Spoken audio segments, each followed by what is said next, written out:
হ্যাঁ হ্যাঁ জানি জানি, চলো বাড়িতে মা মেনে নিয়ে আসবে।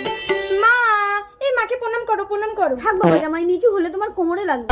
এ বুড়ো তবু ঠিক আছে, বুড়োর নামে 10 কোটি টাকা আছে, বুড়ো ফটকে গেলে তুই আরেকটা ধরে নিতে পারবি। আর ওই ভিখারি ছেলেটা ধনা নাকি, ওকে বিয়ে করলে আমি মানতাম না।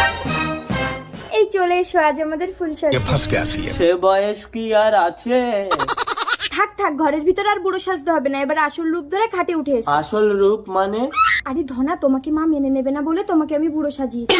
হ্যাঁ, ধনা বুড়ো না, তার মানে তো আমার বউয়ের ব্যবস্থা করে দিয়েছে। ধনা,